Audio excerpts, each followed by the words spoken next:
गरजेचे आहे. भगवंतावरती किती प्रेम असावं, परमार्थ कशा पद्धतीचा असावा हे तुकोबारायांचं चरित्र आम्हाला शिकवतं माईबाप. बरेच जण म्हणतात तुकोबारायांचं चरित्र कानावरती पडल्याच्या नंतर तुकोबारायांचं नाव जरी आमच्या कानावरती पडलं, बरेच जण म्हणतात ताई तुकाराम महाराज फार गरीब होते. बरेच जण म्हणतात ताई तुकाराम महाराज फार गरीब होते.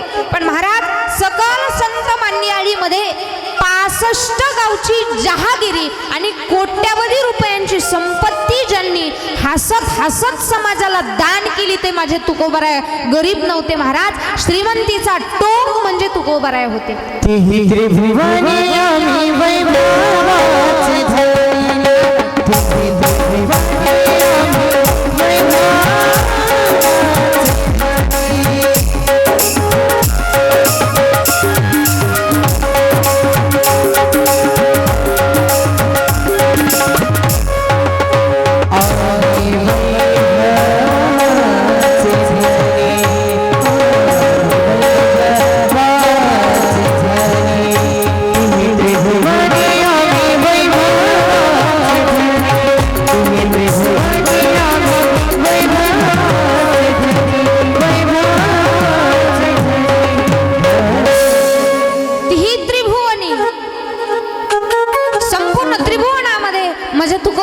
श्रीमंत होते. परंतु तुकोबारायांच्या जन्माची कथा सुद्धा फार सुंदर सांगितली. पिढ्यान पिढ्या भक्तीचं ओझं पांडुरंगाच्या डोक्यावरती ज्या कुळाचं होतं असे तुकाराम आंबिले, आडनाव आंबिले.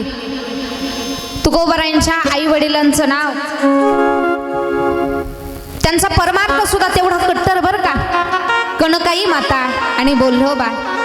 बोल्लोबांची दर महिन्याची वारी राहायची. पांडुरंगा परमात्म्याच्या भेटीची ओढ. तुकोबारायांचे वडील दर महिन्याची वारी करायचे, दर महिन्याची. एकही वारी त्यांची चुकली नाही महाराज, एकही वारी. पण दर महिन्याची वारी चालू आहे. बरोबर त्यांच्या वारीचा पर्वकाळ त्यांच्या डोक्यामध्ये कसा राहायचा माहितीये का. पूर्वी नाही का आपण काय करायचो, शिळ्या भाकरीचे तुकडे करायचो, त्याच्यात गूळ टाकायचा, तूप टाकायचं, त्याचा लाडू बनवायचा. पूर्वी असं गोड खाद्य काही नव्हतं बरोबर ना.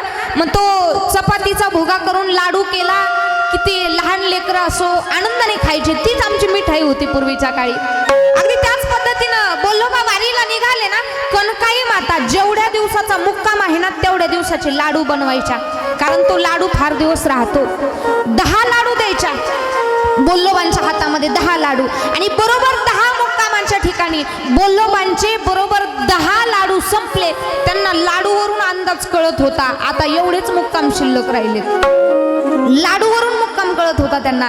परंतु पांडुरंगाची भक्ती आहे. आणि बोल्लोबा ज्यावेळी पंढरीला जायचे ना महाराज, त्यावेळी पांडुरंग परमात्मा बोल्लोबांकडे नजर वर करून कधी बघत नव्हते. माझ्या बोल्लोबांनी पांडुरंगाला एक प्रश्न विचारला, पांडुरंगा मी दरवर्षी दर महिन्याला आनंदानं नाचत गात तुझ्या भेटीला येतो. एक इच्छा असते देवा, तू माझ्याकडे बघावं, तुझा आशीर्वाद माझ्यावरती असावा. पण देवा मी आलो की तू माझ्याकडे बघतच नाही रे. पांडुरंगा एकदा तरी माझ्याकडे बघ ना. पंढरीश पांडुरंग परमात्म्यांनी बोल्लोबा समोर हात जोडावा. बोल्लोबा कसं बघू तुमच्याकडे, पिढ्यान पिढ्या आलेला तुमचा परमार्थ, तुमची भक्ती आणि त्या भक्तीचं ओझं माझ्या खांद्यावरती एवढं झालंय, तुमच्या नजरेला नजर मी मिळू शकत नाही. एवढी गाढ भक्ती महाराज तुकोबारायांच्या वंशामध्ये होती. महिन्याची वारी करून एक दिवस घरी आले. कणकाई मातेनं सांगितलं का हो तुम्ही दरवर्षी दर महिन्याला पांडुरंगाच्या भेटीला जाता. आषाढी कार्तिकी तर तुम्ही चुकवत नाही, पण महिन्याची एकादशी सुद्धा तुम्ही पांडुरंगाच्या भेटीला न जाता कधी करत नाही. तुम्ही दर महिन्याला जाता. आपल्या पोटाला संतती नाहीये. देव आपलं दुःख ऐकेल. तुम्ही देवाला एखादा पुत्र मागता का? नाही कणकाई, अजिबात नाही ग. पांडुरंग परमात्म्याकडे काही मागायचं ही आपली वंश परंपरा नाहीये. माझ्या वडिलांची मिरासिका देवा, तुझी चरण सेवा पांडुरंगा. आपल्या वडिलोपार्जित परंपरा आलेली आहे. देवाकडे कधी काही मागायचं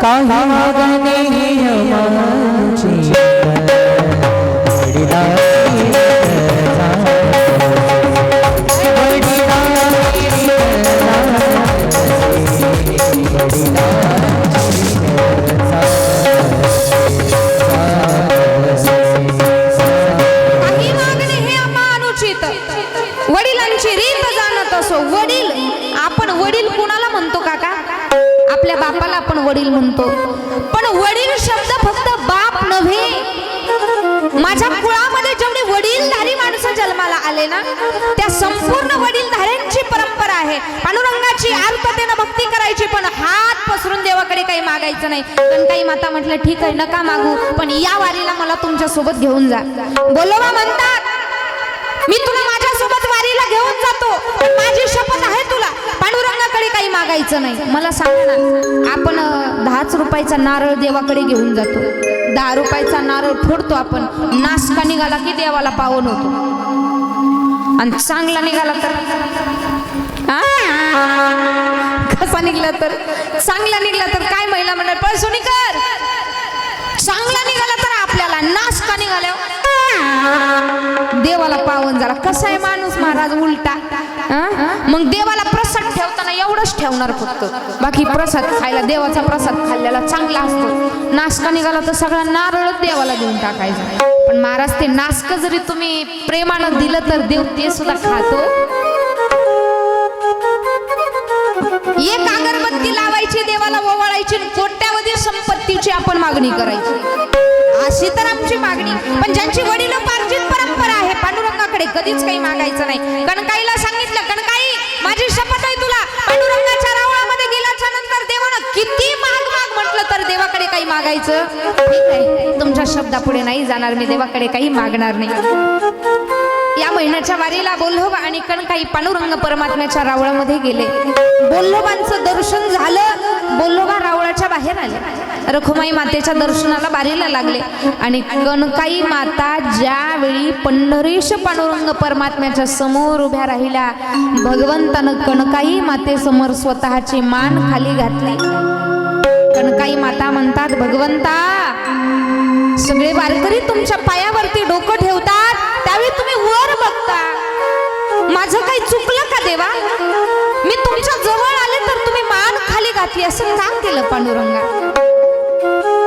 कणकाई मातेला भगवान परमात्म्याने सांगितलं, वडिलोपार्जित भक्तीचं ओझं माझ्यावरती तुमचं एवढं झालंय, त्या भक्तीचं ओझं आता मला सहन होत नाही, काहीतरी मागा.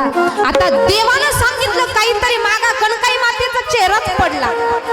स्वतः देव म्हणतात काहीतरी मागा. खरं सांगा, मला जर स्वतः देव भेटणार नाही म्हणा, तेवढे पुण्यवान आपण नाही, पण यदा कदाचित जर पांडुरंगानं मला दर्शन दिलं, प्रांजल महाराज तुम्हाला काय मागायचं ते मागा, शपथ खोटं सांगत नाही, मी देवाकडे 10 फॉर्च्युनर मागत. मी म्हणलं ना, माझ्यावर आल्यावर खाली बसलेला लय हसायला येतं. ही मी तुमचीच मागणी सांगितली महाराज, पण कसं आहे, तुमच्यावर घेतलं की काय होतं, खालच्याला राग येतो, त्याच्यामुळे आमच्याकडे हसा नका जायना, आमच्याकडे आमची मागणी फार वेगळी महाराज. पण ज्यावेळी देव म्हटले ना, कणकाई मातेला काहीतरी मागा, कणकाई मातेचा चेहरा उदास झाला, खाली पडला. देवानं विचारलं काय झालं, पण पतिराजांचा शब्द आठवला, माझ्या पतीनं सांगितलंय काही मागायचं नाही. पांडुरंग परमात्म्यानं स्वतःची शपथ दिली, कणकाई माता माझी आण आहे तुम्हाला, काहीतरी मागा. हात जोडले आणि पांडुरंगाला सांगितलं, पांडुरंगा सगळं आहे, संपत्ती भरपूर आहे, संतती नाही रे देवा, एखादा चांगला मुलगा माझ्या पोटाला जन्माला यावा अशी माझी इच्छा आहे. तथास्तु म्हटलं. कणकाई माता बाहेर आल्या आणि कणकाई मातेचा प्रसन्न चेहरा बघितला. बोल्लोबांनी म्हटले, अगं तुझ्या चेहऱ्यावरून मला कळतंय तू देवाकडे काहीतरी मागितलंय, खरं सांग देवाकडे काय मागितलं, मला माफ करा, पण देव मी स्वतः मागितलं नाही देवाकडे, देव मला म्हटले तुम्ही काहीतरी मागा. त्यावेळी मी देवाला सांगितलं, देवा माझ्या पोटी चांगला पुत्र जन्माला येऊ दे. बोल्लोबांनी परत कणकाई मातेला रावळामध्ये पाठवलं. मागितलं ना, तुला सांगितलं नव्हतं तरी मागितलं ना, परत जा रावळामध्ये. आणि बोल्लोबा कणकाईला सांगतात, पांडुरंगाला पुत्र नक्की माग, पण हे पांडुरंगा, आम्ही गेल्याच्या नंतर आमच्यापेक्षा जास्त भक्ती जो पुत्र तुझी करेल तसाच पुत्र आमच्या पोटी जन्माला येऊ दे, नाही तर आम्ही आयुष्यभर वांज राहायला सुद्धा तयार आहोत. कणकाई कनकाई माता म्हटल्या ठीक आहे. पुन्हा रावळामध्ये गेल्या आणि भगवंतासमोर हात जोडले. पांडुरंगा तू आम्हाला पुत्र नक्की दे, पण जो सदैव तुझी भक्ती करेल ना देवा तोच पुत्र आम्हाला दे, नाहीतर आम्हाला पुत्र सुद्धा नको. तथास्तु म्हटलं महाराज. आणि नामदेव महाराजांचे अंश नामदेव महाराजांनी संकल्प केला होता, पांडुरंगा शतकोटीचे तुझे करीन अभंग. पांडुरंगा शतकोटी अभंग करेल तुझे, शतकोटी अभंग. पण कलियुगामध्ये आयुष्य मर्यादा कमी होती. 96 लाख अभंग तयार झाले. आणि ज्यावेळी माझे नामदेवराय अभंग लिहित होते त्यावेळी स्वतः पांडुरंग परमात्म्यानं सरस्वतीला आदेश दिला होता, जा माझ्या नामाच्या जिभेवरती बस. सरस्वती माता नामदेवरायांच्या जिभेमध्ये बसल्या आणि नामदेवरायांच्या घरामध्ये जेवढी मंडळी होती सगळ्यांनी अभंग लिहायला सुरुवात केली. 96 लाख अभंग पूर्ण झाले, परंतु 4 लाख अभंग शिल्लक राहिले. त्याच्या अगोदर नामदेवरायांचं वैकुंठ गमन झालं. इच्छा पूर्ण राहिली, अपूर्ण राहिली. बरं भक्ताची इच्छा पूर्ण करणार नाही तो देव कसला. एक वेळी स्वतःची इच्छा भगवंत मारेल, पण संतांची इच्छा देव कधी मरू देत नाही, कधी मरू देत नाही. मग त्याच नामदेवरायांचे अंश माझे जगद्गुरु श्री संत तुकोबाराया बोल्होबा आणि कणकाईच्या पोटी जन्माला आले. श्री संत तुकाराम महाराज की पासून मुखामध्ये भगवंताचं नामस्मरण, उठता बसता फक्त भगवंताचं नामस्मरण. तुकोबारायांचा विवाह सुद्धा झाला. जिजामातेसोबत तुकोबारायांचा विवाहही झाला. आणि विवाह झाल्याच्या नंतर तुकोबारायांच्या हातामध्ये ज्यावेळी प्रपंचाची दोरी आली आणि वडील सोडून गेले. पण वडील सोडून गेल्याच्या नंतर सुद्धा महाराज बोल्होबांनी तुकोबारायांना सांगितलं होतं, महिन्याची वारी चुकता कामा नये. आणि प्रसंग असा घडला काका, ज्या दिवशी त्यांच्या वडिलांचा दावा येत होता ना, लक्षपूर्वक ऐका, बोल्होबांचा दावा ज्या दिवशी येत होता बरोबर दहाव्याच्या 4 दिवस अगोदर एकादशी येत होती. तुकोबाराय पत्नीकडे गेले, अंत्यविधी उरकला स्वतःच्या वडिलांचा. अंत्यविधी उरकला, दारामध्ये आले, पंचांग उघडून बघितलं आणि तेव्हा कळालं ज्या दिवशी माझ्या वडिलांचा दावा येतोय त्याच्या 4 दिवस अगोदर एकादशी येते. आवलीकडे गेले आणि तुकोबाराय आवलीला म्हणतात, का गावली मी आता पंचांग उघडून बघितलंय, ज्या दिवशी माझ्या वडिलांचा दशक्रियेचा विधी येतोय त्याच्या बरोबर 4 दिवस अगोदर एकादशी येते. बरं वडिलांचा दावाही तितकाच महत्वाचा आहे. आणि वडिलोपार्जित आलेली परंपरा आहे, प्रत्येक एकादशीला पंढरीला जायचं म्हणजे जायचं. आपण काय केलं असतं, अहो एकादश कधी असते हेच आपल्याला माहित नसतं, आपण वारीला कधी जाणार. बरं तुकोबारायांच्या मनामध्ये प्रश्न निर्माण झाला, सुटकात वारी केलेली चालते का, काय करावं, सुटकात वारी केलेली चालेल का. पण एक सांगू का महाराज, जगाच्या पाठीवरती अनेक दैवत आहेत, पण माझ्या विटेवरचा पंढरीश पांडुरंग परमात्मा अशी दैवत आहे महिला मंडळ, माझ्या देवाला सुतकही चालतं, माझ्या देवाला विटाळही चालतं. बऱ्याच महिला काही काही प्रश्न विचारत असतात, मला त्यांना सांगणं आहे, काही काळ असा असतो आपण त्या काळामध्ये रावळामध्ये जात नाही. तुम्ही इतर रावळामध्ये जाऊ नका, पण पंढरीश पांडुरंग परमात्म्याचं दर्शन घ्यायला आपल्याला काही हरकत नाही. कारण स्वतः देवानं 21 दिवस सोयराबाईचं बाळणपण केलंय महाराज, देवानं सगळंच केलंय. पंढरीश पांडुरंग परमात्म्याला विटाळही चालतो, सुतकही चालतं, या दोन्ही गोष्टी भगवंताला चालतात. पण तुकोबारायांना प्रश्न पडला, सुतकात वारी केलेली चालेल का. महाराज आता काय करावं, पण वारीची परंपरा सुद्धा भंगली नाही पाहिजे. आता काय करावं, ज्यावेळी प्रश्न डोळ्यासमोर आला त्यावेळी मनामध्ये दृढ निश्चय केला आणि असं ठरवलं वारीलाही जायचं आणि वडिलांचा दावा सुद्धा करायचा. अंत्यविधीच्या दुसऱ्या दिवशी आपण काय करत असतो, अंत्यविधीच्या दुसऱ्या दिवशी सावडण्याचा कार्यक्रम असतो आपल्या भारतीय संस्कृतीमध्ये, बरोबर ना, सावडण्याचा. माझ्या तुकोबाराय स्मशानभूमीमध्ये गेले, आपल्या वडिलांच्या हस्ती माझ्या तुकोबारायांनी गोळ्या केल्या, आपल्या वडिलांच्या हस्ती एका गाडग्यामध्ये माझ्या तुकोबारायांनी भरल्या आणि नीट पंढरीच्या वारीला माझे तुकोबाराय निघाले. बरोबर 3 दिवसामध्ये देहू ते पंढरपूर प्रवास पूर्ण केला माझ्या तुकोबारायांनी. तुम्ही म्हणाल ताई वेड्या झाल्या का, जाऊ शकेल. अरे तोच माझ्या तुकोबारायांचा खरा पुरुषार्थ आहे. तुकोबाराय सामान्य विभूती नाही महाराज. 3 दिवसामध्ये पंढरीला गेले, चंद्रभागेचं स्नान केलं. तुकोबारायांनी सांगू, आपल्या वडिलांच्या हस्ती माझ्या तुकोबारायांनी चंद्रभागा मातेच्या डोहात बुडवल्या. आपल्या वडिलांच्या हस्ती पवित्र केल्या. पंढरीश पांडुरंग परमात्म्याच्या रावळामध्ये माझे तुकोबाराय गेले. भगवंताच्या पायावरती डोकं ठेवलं माईबाप आणि स्वतःच्या वडिलांच्या हस्ती माझ्या तुकोबारायांनी भगवंताच्या पायावरती टेकवल्या. भगवंताचं दर्शन घेतलं. बरोबर एकादशीच्या दिवशी भगवंताचं दर्शन घेतलं महाराज. पण याच्या पुढची मर्यादा तुकोबारायांनी पाळली. आपलं आराध्य पांडुरंग परमात्म्याला जरी सुतक चालत असलं, विटाळ चालत असला, तरी शेजारी जगतजननी आदिमाया शक्ती आई रखुमाईचं राऊळ आहे. आणि जगतजननी आदिमाया शक्तीला विटाळही चालत नाही आणि सुतकही चालत नाही. आईसाहेबांना लांबूनच नमस्कार माझ्या तुकोबारायांनी केला. आईसाहेब, मी सुतकात आहे, मला माफ करा, पण पुढच्या वेळेस तुमचं दर्शन घ्यायला मी नक्की येईल. एकादशीच्या दिवशीच माझ्या तुकोबारायांनी भगवंताचा निरोप घेतला आणि निरोप घेऊन माझे तुकोबाराया त्याच दिवशी पंढरीवरून देहूला निघाले. आणि ज्यावेळी तुकोबाराय देहूला निघाले ना महाराज, पांडुरंग परमात्म्यानं वाट अडवली आणि तुकोबारायांना सांगितलं, तुकोबा खरं सांगा, पंढरीमध्ये वारी करायला आले का स्वतःच्या वडिलांच्या हस्ती पवित्र करायला आले? काय अवघड प्रश्न टाकला महाराज देवानं.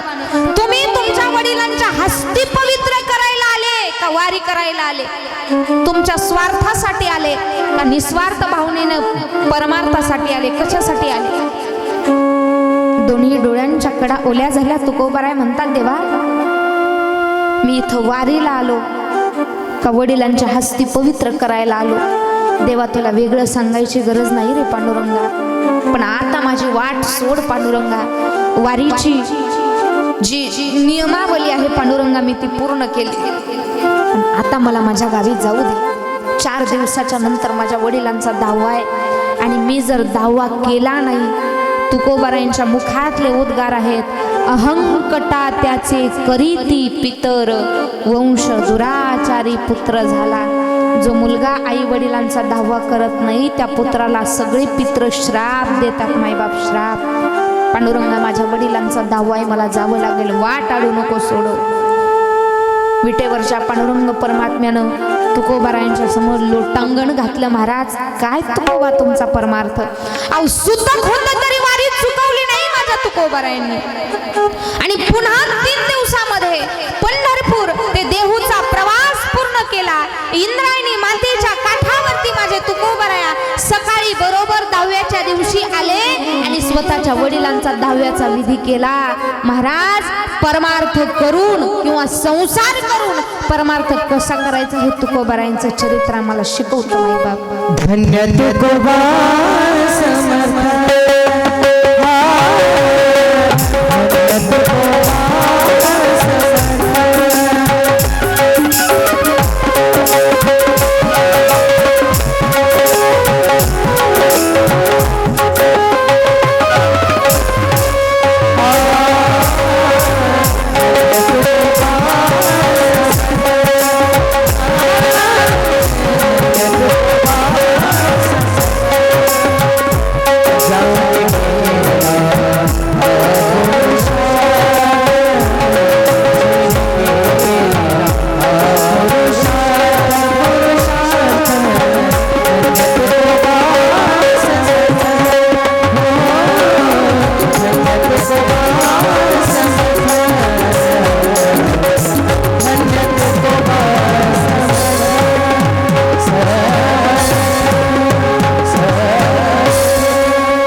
वारीही चुकवली नाही आणि स्वतःच्या वडिलांचा दावाही चुकवला नाही. महाराज तुकोबारायांचं अलौकिक अशा पद्धतीचं चरित्र आहे.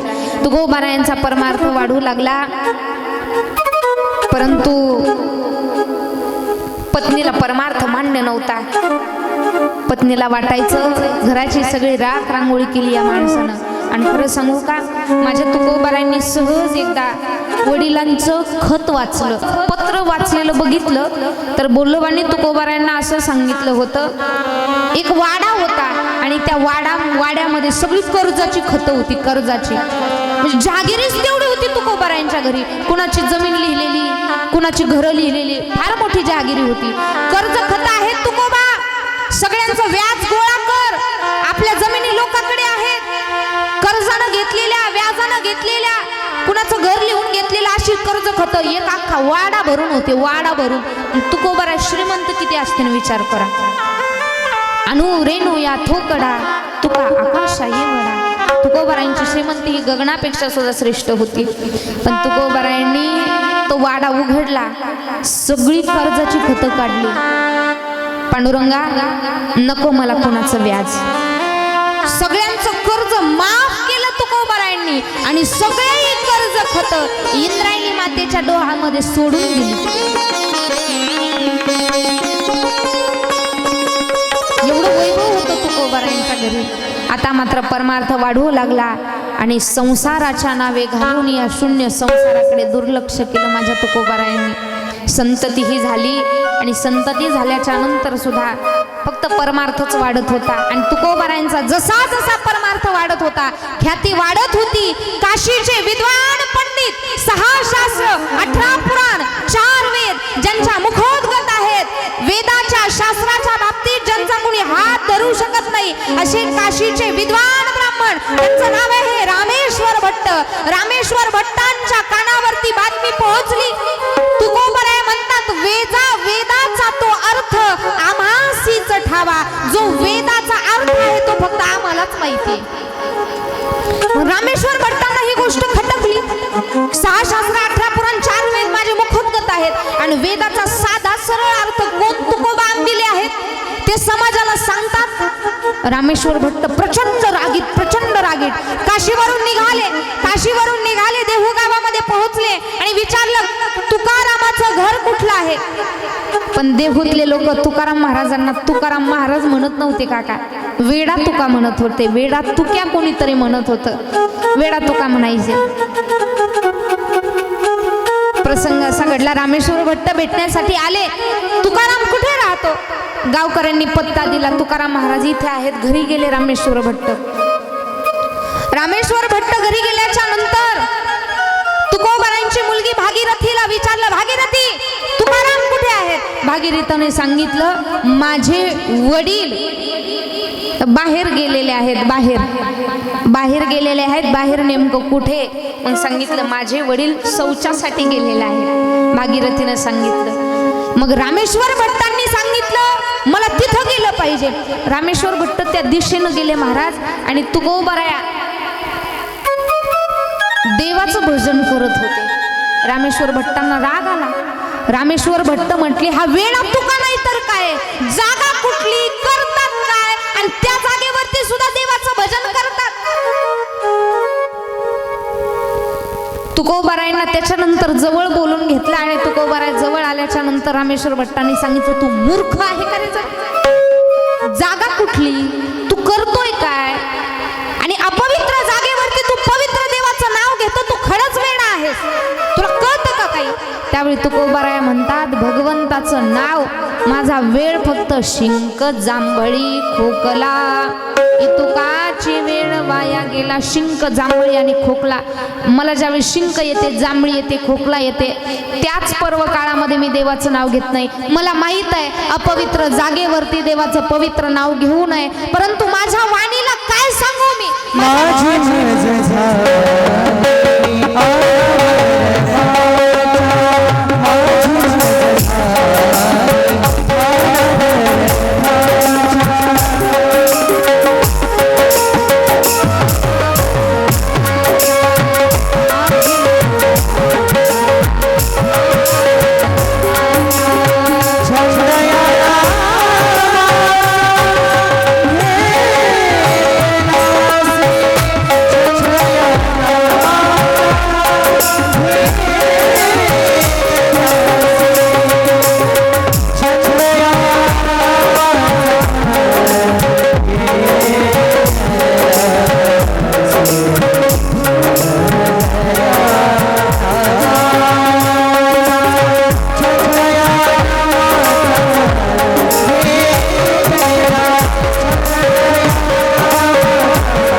कृष्ण रामेश्वर भट्ट, मला माहित आहे अपवित्र जागेवरती पवित्र देवाचं नाव घेऊ नये, पण माझ्या वाणीला सवय झाली, माझी मत झाली अनावर वाचा, छंद या नामाचा घेतलासे, माझी वाणी ऐकतच नाही, सतत देवाचं नाव घेते. रामेश्वर भट्ट क्रूर होते महाराज, रागीट होते.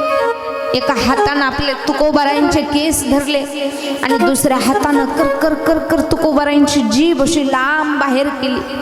आणि रामेश्वर भट्ट सांगू लागले, तुझ्या या जिभेनं देवाचं नाव घेतो का, तू या जिभेनं घेतो का, आता मी बघतो तुझी जीभ कशी देवाचं नाव घेते. देवा त्यावेळी रामेश्वर भट्टाने तुकोबारायांची जीभ धरली, अशी बाहेर काढली आणि एक अलौकिक चमत्कार झाला. माझ्या तुकोबारायांच्या अंगातलं रोम रोम देवाचं नाव घ्यायला लागलं. रोमारोमातून पांडुरंग पांडुरंग पांडुरंग नाव यायला लागलं. रामेश्वर भट्ट असे थर थर थर थर थर थर कापायला लागले. अरे मी ज्यांची जीभ ओढली तर ज्यांचं रोम रोम विठ्ठल विठ्ठल विठ्ठल भजन करतय. रामेश्वर भट्ट तुकोबारायांचे अगोदरचे कट्टर शत्रू आणि नंतरचे शिष्य.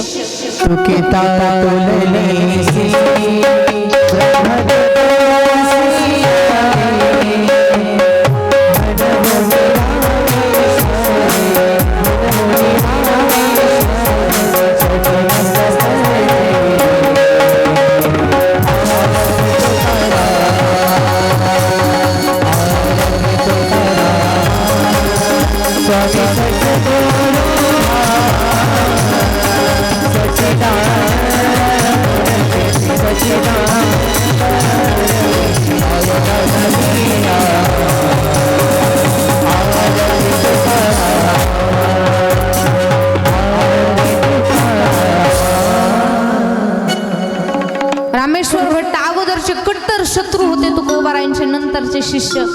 सगळी आरती तुकोबारायांची म्हणजे रामेश्वर भट्टांनी लिहिली. रामेश्वर भट्टांची आणि तुकोबारायांची भेट म्हणजे हा सोहळा फार वेगळा सोहळा आहे.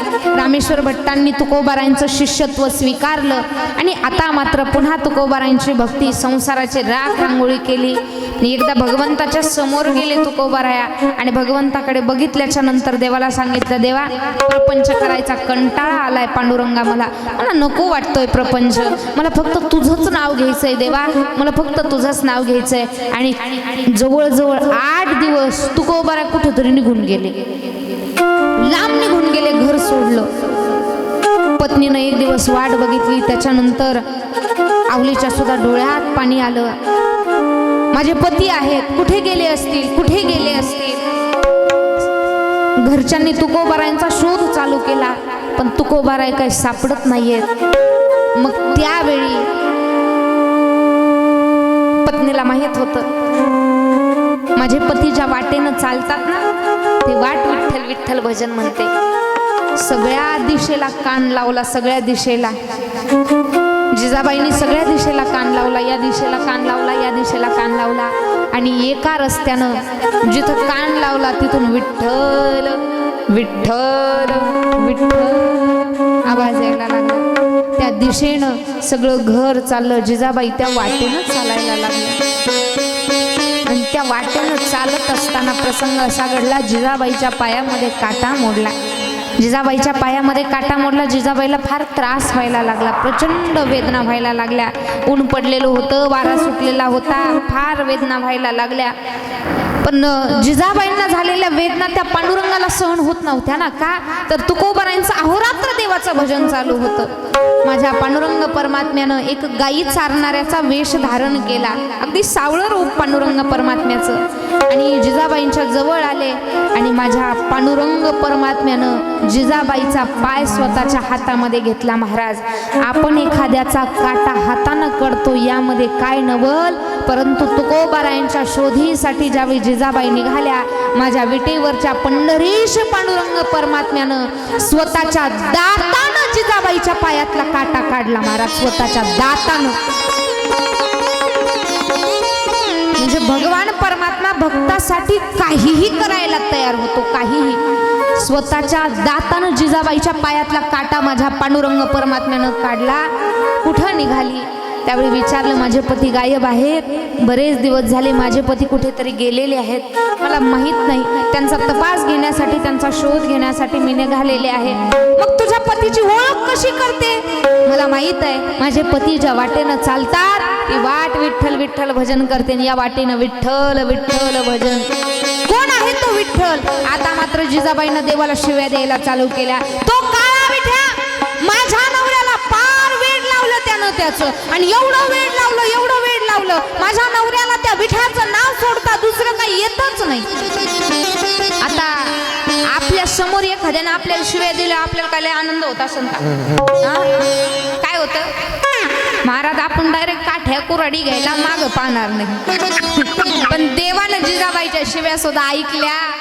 ठीक आहे म्हटले, जाऊ द्या. आणि जिजाबाई वाटेत निघाल्या. आणि त्या वाटेनं निघाल्याच्या नंतर भला मोठा डोंगर होता, त्या डोंगराचं नाव आहे भंडारा डोंगर. आजही आपण भंडारा डोंगरावरती तुकाराम बीज साजरी करायला जर गेलो ना महाराज, तुकोबारायांचं वैकुंठ गमन भंडारा डोंगरावरती महाराज एवढं अलौकिक होतं ते सोहळे, म्हणजे फार सुंदर सोहळे. जा कधीतरी तुकाराम बीजेला देहूला, आणि तिथं गेल्याच्या नंतर तुम्हाला तुकाराम महाराजांचं सामर्थ्य कळेल. जिजाबाई भंडारा डोंगरावरती गेल्या, स्वतःच्या पतिराजांना 8-15 दिवसातून बघितलं, मन भरून आलं. पतिराजांच्या जवळ गेल्या, पायावरती डोकं ठेवलं. का हो, माझा इतका राग येतो का तुम्हाला? तुम्ही आम्हाला सोडून आले, का करता हो असं करू नका. तुम्ही देवाचं नाव घेऊ नका असं मी तुम्हाला अजिबात म्हणणार नाही, परंतु कमीत कमी घर तरी सोडू नका. तुम्ही काही काम करू नका, नाही करत ना तुम्ही, काही काम करू नका. तुम्ही रात्रंदिवस देवाचं भजन करा, पण आम्हाला सोडून जाऊ नका. तुकोबाराय म्हटले ठीक आहे. आणि माझे तुकोबाराया, हरवलेले तुकोबाराय पुन्हा घरी आले. माईबाप महाराज संसाराकडे पार दुर्लक्ष केलं. तुकाराम महाराजांचा एक मुलगा आजारानं मरण पावला, पण तरी सुद्धा विठ्ठल भजनाशिवाय दुसरं काही केलं नाही. महाराज आयुष्यामध्ये परमार्थ कसा असावा, भगवंताची ओढ किती असावी, खरंच तुकाराम महाराजांचं चरित्र आम्हाला शिकवतं. महाराज बरं, असं नाही का तुकाराम महाराजांनी फक्त स्वतःच्या आयुष्याचं कल्याण करून घेतलं, असं नाही माईबाप. जे माझ्या तुकोबारायांच्या संगतीमध्ये आले ना, त्या सगळ्यांचा उद्धार झाला. पण तुकोबाराय कीर्तन करतात, कथा करतात, प्रवचन करतात. काही लोकांना चांगलंही वाटत होतं, काही लोकांना वाईट सुद्धा वाटत होतं. महाराज एवढं वाईट वाटत होतं, कोण तो तुक्या वेदाचा अर्थ मराठी भाषेमध्ये समजून सांगतोय, त्याला वेद बोलण्याचा अधिकार नाही, अभंग गाण्याचा अधिकार त्या तुक्याला नाही. माझ्या तुकोबारायांनी अभंगाची रचना करावी, गाथ्याची निर्मिती सुरू झाली, अभंग सुरू झाले, गाथा तयार झाला.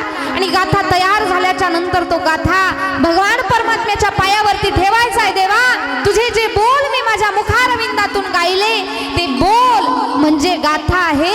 या जगाच्या पाठीवरती 5वा वेद म्हणजे माझ्या तुकोबारायांचा गाथा.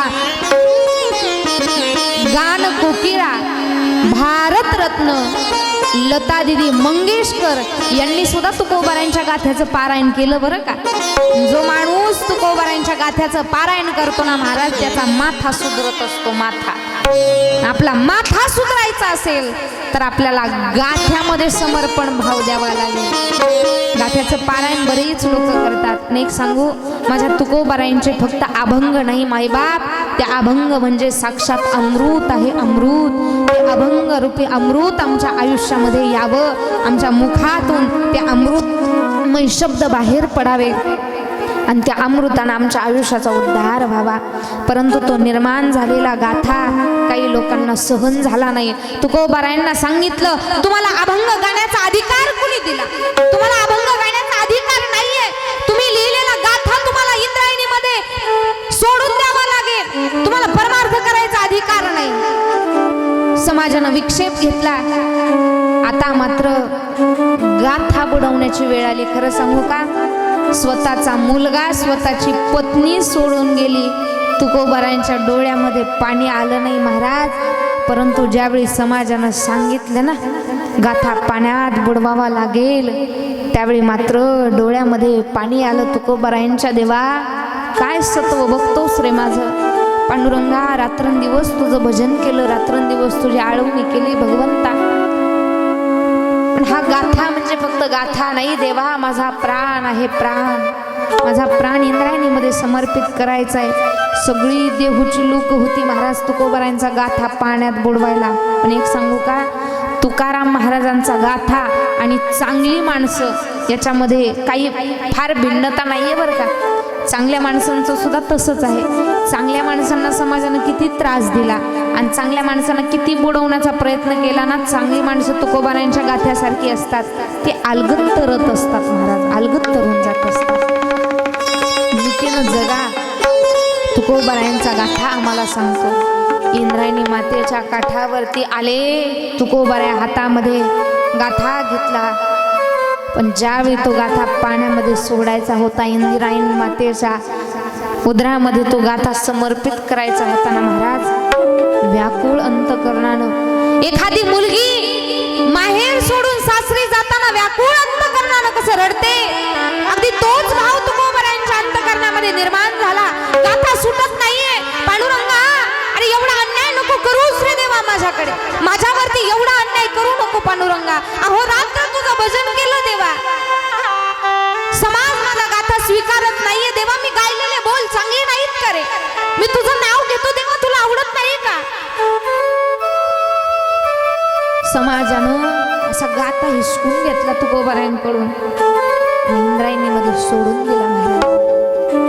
इंद्रायणीमध्ये गाथा सोडला आणि तुकोबारायांना असं वाटलं आता माझ्या जीवातला प्राण निघून गेला. इंद्रायणी मातेच्या काठावरती माझे तुकोबाराय बसले, मुखामध्ये सदैव देवाचं भजन आहे. पांडुरंग पांडुरंग पांडुरंग. भगवंताचं भजन करत करत पोटामध्ये अन्न नाही, एक घोट सुद्धा पाणी तुकोबाराय पिले नाही. जवळजवळ 14 दिवस माझे तुकोबाराया बिना अन्न पाण्याचं इंद्रायणी मातेच्या काठावरती बसून राहिले. भगवंताला काळजी वाटली, माझ्या तुकाच्या पोटामध्ये अन्नाचा कण नाही, पाणी नाही. भगवान परमात्म्यानं इंद्रायणी मातेला आदेश दिला. मायबाप, इंद्रायणी माता खळखळ खळखळ खळखळ वाहू लागल्या आणि अलौकिक असा चमत्कार झाला. जसं लाह्या पाण्यामध्ये टाकाव्या आणि त्या लाह्या अलगद पाण्यावरती तराव्या, माझ्या तुकोबारायांचा गाथा 14 दिवसाच्या नंतर लाह्यासारखा इंद्रायणी मातेनं माझ्या तुकोबारायांना परत दिला.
सहित वह्या तारेल्या जैशा लाह्या. आपण लाह्या जशा पाण्यावरती टाकाव्या आणि त्या अलगद तराव्या ना महाराज, अगदी त्याच पद्धतीनं माझ्या तुकोबारायांचा गाथा इंद्रायणी मातेनं स्वतः तुकोबारायांना परत दिला.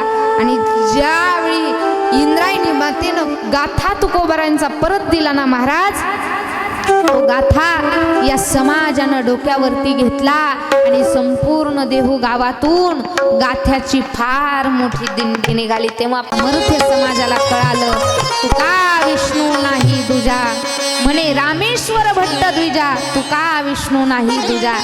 तुकोबाराय म्हणजे सामान्य विभूती नाही, साक्षात महाविष्णूचा अवतार म्हणजे तुकोबाराय आहेत. नामाचं सामर्थ्य एका एका एका एका एका एका कोपऱ्यावरती पोहोचत होतं. एक एक व्यक्ती तुकोबारायांच्या जवळ येत होता आणि त्यांचं कथा कीर्तन प्रवचन श्रवण करत होता.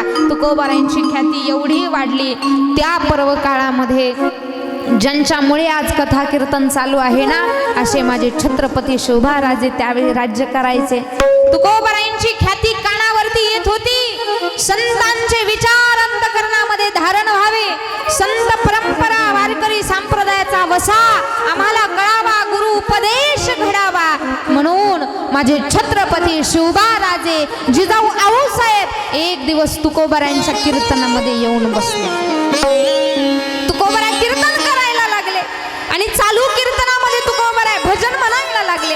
आणि ज्यावेळी तुकोबाराय भजन म्हणतात, माझे छत्रपती शिवबाराजे आनंदानं नाचायला लागले, आनंदानं डोलायला लागले. पण आनंदानं नाचणारे छत्रपती शिवबाराजे माझ्या जिजाऊ आऊसाहेबांनी बघितले. आऊसाहेब विचार करतात, माझं लेकरू जर असंच कीर्तन ऐकत बसलं, उद्या स्वराज्याचं काय होणार. महाराज, जिजाऊ आऊसाहेबांच्या अंतःकरणातला भाव माझ्या तुकोबारायांनी ओळखला. माझ्या तुकोबारायांनी कीर्तन थांबवलं, आऊसाहेबांच्या जवळ गेले. आऊसाहेबांना सांगितलं, तुम्ही काळजी करू नका, मी आहे ना. माझ्या तुकोबारायांनी कीर्तन थांबवून राजांना जवळ घेतलं आणि राजांना सांगितलं, राजे, तुमच्या आईनं तुमचं नाव फार विचारपूर्वक ठेवलं. राजा, अरे शिव तुझे नाव ठेविले पवित्र. राजा, अरे शिव तुझे नाव ठेविले पवित्र, छत्रपती सूत्र विश्वाचे तू. राजे, तुम्ही कीर्तन ऐकत बसू नका. वारकरी संप्रदायाची गादी आम्ही सांभाळतो राजे, पण स्वराज्याची गादी मात्र तुम्हाला सांभाळायची. निजामशाह राज्य करायचा त्या राज्याला निजामशाही म्हणायचे, आदिलशाह राज्य करायचा त्या राज्याला आदिलशाही म्हणायचे, मुघल राज्य करायचे त्या राज्याला मुघलशाही म्हणायचे. पण छत्रपती शिवबाराजे जिथे राज्य करायचे त्या राज्याला मात्र स्वराज्य असं म्हणायचे, स्वराज्य असं म्हणायचे. लहानपणापासूनच जिजाऊ आऊसाहेबांनी छत्रपती शिवबाराजांवरती एवढे गोड संस्कार केले होते, एवढे गोड. त्या संस्काराची जोड आज आम्हाला पाहिजे. ज्यावेळी राजांचा जन्म झाला आणि जन्म झाल्याच्या नंतर आमच्या मुलाचा जन्म झाला ना महाराज, कोण डीजे लावतं, कोण काय करतं, परंतु जिजाऊ आऊसाहेबांनी छत्रपती शिवबाराजांचा जन्म सोहळा सुद्धा एवढा सुंदर थाटामाटामध्ये साजरा केला. कसा केला? 2 मिनिट माझ्या पाठीमागं महिला मंडळी कडवं म्हणावं. झुलवा पाळणा पाळणा बाळ शिवाजीचा,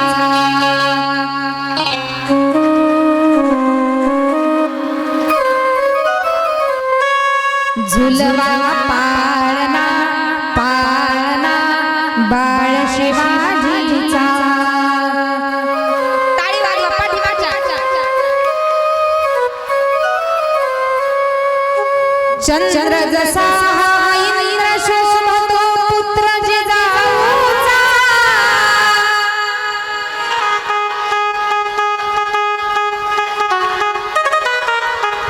चंद्र जसा इंद्र शोभतो पुत्र जिजाऊचा,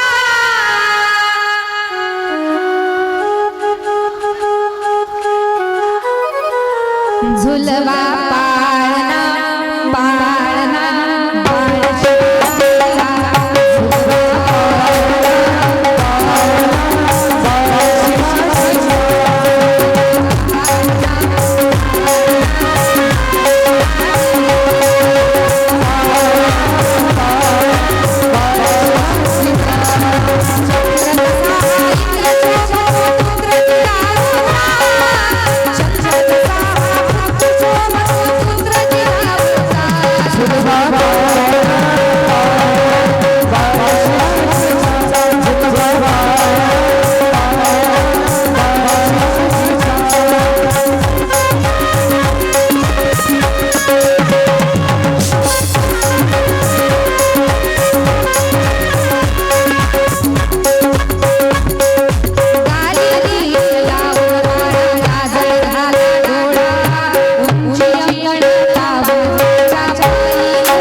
छत्रपती शिवाराजांवरती एवढे गोड संस्कार जिजाऊ आऊसाहेबांनी केले होते आणि त्याच छत्रपती शिवबाराजांनी सोन्याचा नजराणा माझ्या तुकोबारायांना पाठवला होता.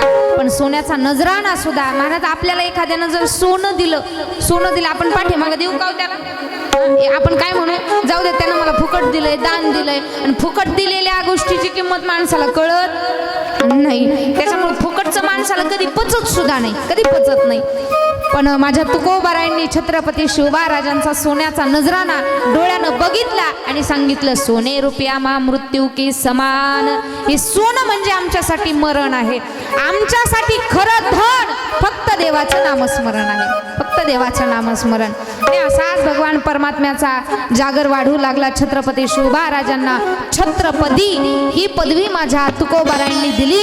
छत्रपती शिवबाराजांना सुद्धा अनुग्रह दिला. पण तुकोबारायांना अनुग्रह आपण हरिपाठामध्ये गुरु परंपरेच्या अभंगामध्ये म्हणतो बघा, माघ शुद्ध दशमी पाहुणी गुरुवार केला अंगीकार. तुका म्हणे कुणी अनुग्रह दिला? बाबाजी आपुले सांगितले नाम. आणि वारकरी संप्रदायाचा उघड मंत्र दिला राम कृष्ण हरी. बाबाजी चैतन्य बाबाजींनी माझ्या तुकोबारायांना अनुग्रह दिला आणि वारकरी संप्रदायाचा मंत्र हा उघड आहे, रामकृष्ण हरी. त्या रामकृष्ण हरीची ताकद सुद्धा तुम्हाला सांगते. जीवनामध्ये रामाचा विचार, रामाचा आचार असावा. आचार प्रभू रामचंद्रासारखा आचरण, रामासारखा आचार असावा, कृष्णासारखा विचार असावा आणि हरीचा उच्चार आयुष्यामध्ये असावा. रामाचा आचार, कृष्णाचा विचार आणि हरीचा उच्चार ज्याच्या जीवनामध्ये आहे ना, त्याच्या जीवनाचं कल्याण. आचरण प्रभू रामचंद्रासारखं असावं, विचार भगवान श्रीकृष्ण परमात्म्यासारखे असावे. आणि भगवान श्रीकृष्ण परमात्म्याचे विचार सुद्धा एवढे गोड आहेत, अन्याय करणाऱ्यापेक्षा अन्याय सहन करणारा जास्त पापी आहे. म्हणून आपल्याला जर कुणी एक कानाखाली मारली तर आपण त्याला असं मी म्हणले का? तुम्हीच म्हणले बाबा, असं मी कुठं म्हणले?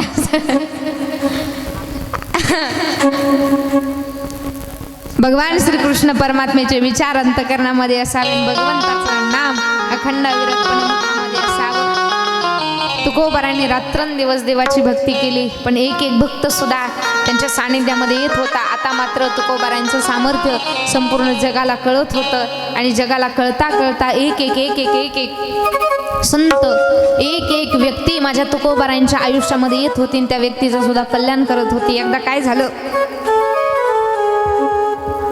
माझ्या तुकोबारांच्या वाड्यामध्ये एक चोर चोरी करायला आला. कोण? एक चोर चोरी करण्यासाठी तुकोबारांच्या घरी आला.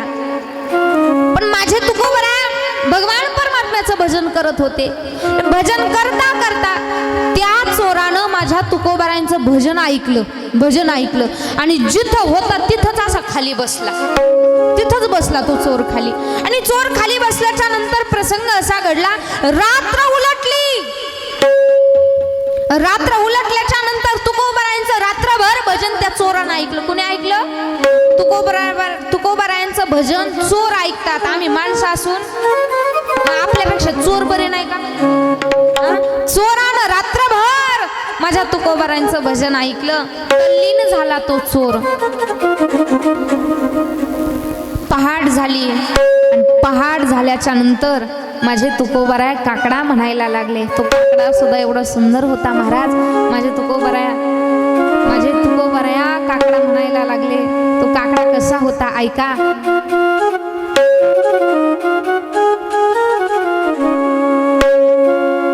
रूप पाहता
सुरू झाला आणि काकडा सुरू झाल्याच्या नंतर तो चोर तुकोबारायांच्या जवळ आला आणि चोरी करायला आला होता आणि तुकोबारांसोबत काकडा म्हणायला लागला. काकडा म्हणता म्हणता माझ्या तुकोबारायांनी त्या चोराच्या हातावर, त्या चोराच्या मस्तकावरती स्वतःचा हात ठेवला. त्या चोराचं नाव होतं सेनाजी. सेनाजीच्या डोक्यावरती हात ठेवला. एक चोर तुकोबारायांच्या दारामध्ये चोरी करायला आला आणि माझ्या तुकोबारायांच्या 14 टाळकऱ्यांमध्ये सामील झाला.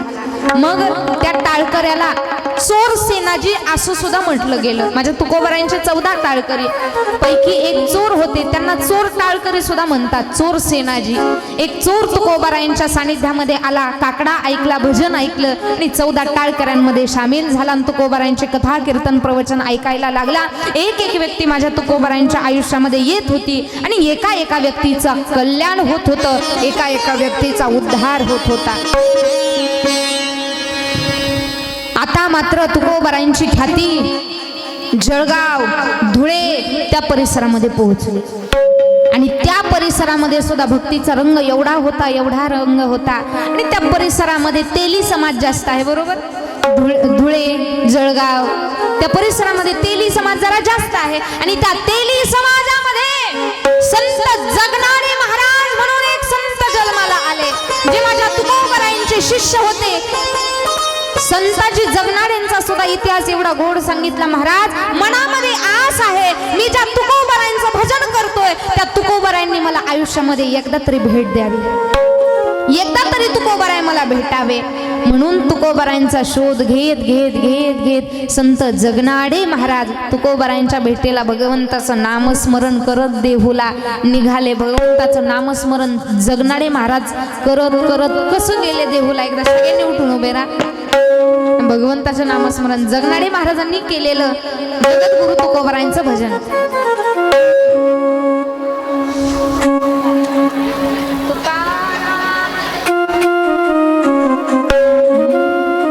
संत जगनाडे महाराज तुकोबारायांचं भजन करतात, वाट चालतात कशी, तुकाराम तुकाराम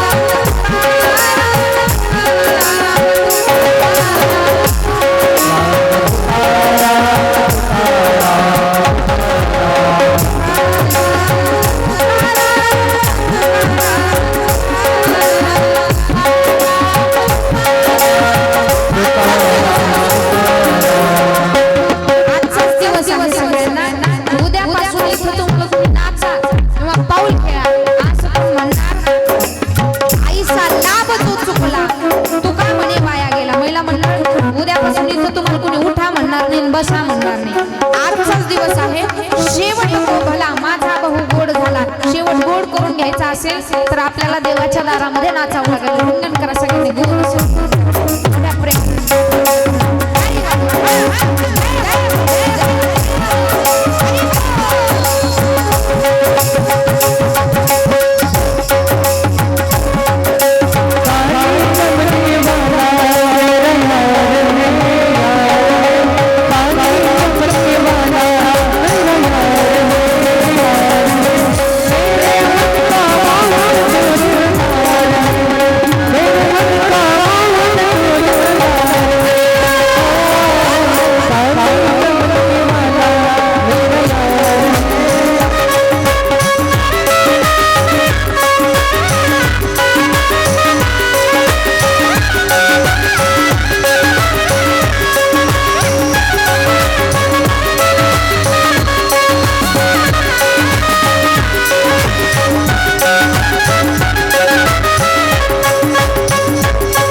बापाचा बाप बाळशीचा जन्मला तो बापाचा बाप बाळशीचा जन्मला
अगदी सामाजिक क्षेत्रामध्ये मोठं कर्तृत्व तुमचं असूनही